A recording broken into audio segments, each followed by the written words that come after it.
আসসালামু আলাইকুম। কোনো একটা কাজের প্রয়োজনে আজ কাটাবন হয়ে বাসায় ফিরছিলাম। তাই আপনাদের জন্য আজকে আমার এই ছোট্ট ব্লগটি রাখছি। প্রতিটা কথা মনোযোগ দিয়ে শোনার অনুরোধ করছি। ছোট খুপড়িতে প্রায় ঘন্টা পর ঘন্টা ধরে কোনো পানি বা খাবার ছাড়া নির্মম রোদে রাখা কতগুলো বিড়াল, যাদের অনেকগুলোই আহত এবং অসুস্থ। চর্মরোগে আক্রান্ত খরগোশগুলো কোনো চিকিৎসা ছাড়াই নোংরা পরিবেশে পড়ে আছে। খাঁচার মধ্যে আতঙ্কিত কুকুরগুলো চক্রাকারে কেবল ঘুরে যাচ্ছে, তাদের পা ফেলতেও কষ্ট হচ্ছে লোহার রডের তৈরি মেঝেতে। কারাগারে আটকে পড়ে আছে পাখিরা, যারা কোনো দিনই শূন্যে ডানা মেলবে না। ডজনের মতো ইঁদুর লেখার কাগজের সামনে সাইজের খাঁচায় গাদাগাদি করে রাখা আছে। কিছু মাছ ভেসে আছে, যাদের শরীরে ইঞ্জেকশন দিয়ে রং ঢুকানো হয়েছে। পাখনাগুলো কেটে কেটে দর্শনীয় করার ব্যর্থ চেষ্টা চলছে। আমরা ঢাকার কাঁটাবনের পশু বাজারের কথাই বলছি।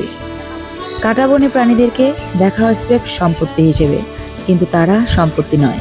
তারা ঠিক আপনার ও আমার মতোই, একদম পুরোপুরি না হলেও অনেকভাবেই কাঁটাবনে বিকৃত হওয়া ইঁদুর, গিনিপিগ পাখি, মাছ, কুকুর, বিড়াল, খরগোশ, কচ্ছপ এবং অন্যান্য প্রাণীরা, এরা সবাই আপনার আর আমার মতোই একটি অনুভূতি সম্পন্ন পৃথক জীবন, পৃথক সত্তা।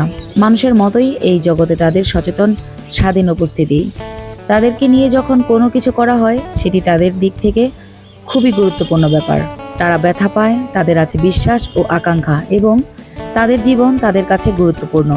আমরা বিশ্বাস করি যে তারা আমাদের মতোই, এবং কেউ যেন তাদের কেবল জিনিস হিসেবে না দেখে, সেটি ভাবার অধিকার তাদের রয়েছে, এবং সেই বিষয়টি নিশ্চিত করা।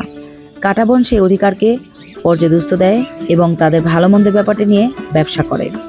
বাংলাদেশের পশুর প্রতি নির্মমতা আইন 1920 অনুযায়ী যে কোনো প্রাণীকে এমনভাবে রাখা যা প্রাণীটিকে অপ্রয়োজনীয় যন্ত্রণা ও দুর্ভোগের শিকার করে একটি দণ্ডনীয় অপরাধ এটি, এবং কাঁটাবনে প্রাণীদের দুর্ভোগ পরিষ্কারভাবেই অপ্রয়োজনীয়।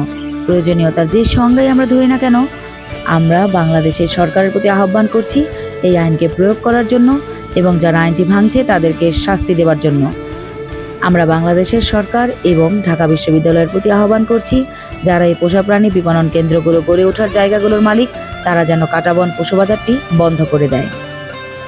আমি আশা করব আজকে আমার এই ব্লগটি দেখার পর আমার যারা প্রিয় ভাই বোন, বাবা মা রয়েছেন, তারা অবশ্যই বিষয়টিকে নজর দেবেন এবং দয়া করে কোনো প্রাণীকেই এভাবে আবদ্ধ ঘরে আটকে রাখবেন না। কোনো প্রাণীর স্বাধীনভাবে চলাফেরাটাকে আপনারা বন্ধ করে দেবেন না। অনেকে আছেন যারা বাসায় বিড়াল পুষে থাকেন, তারা শখের বশত একটি কিংবা দুটি বিড়াল পুষে থাকেন।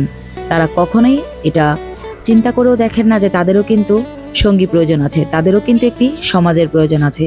আমরা যেমন মানুষ ছাড়া, সমাজ ছাড়া বাস করতে পারি না, তারাও কিন্তু বলতে পারে না। তারা যদি বলতে পারত, তবে প্রথম এবং সর্বপ্রথম অভিশাপটি আপনাকেই দিত। তাই এই বিষয়ে সতর্ক হন। আমরা অবশ্যই এ বিষয়ে সকলে সচেতন হব। আমরা অবশ্যই আমাদের দেশটাকে সুন্দরভাবে এগিয়ে নিয়ে যেতে সাহায্য করব। এই পশু পাখি প্রাণী এই সব কিছুই আমাদের দেশের মূল্যবান সম্পদ। আমরা এই সম্পদকে সংরক্ষণ করি। ধন্যবাদ। আসসালামু আলাইকুম।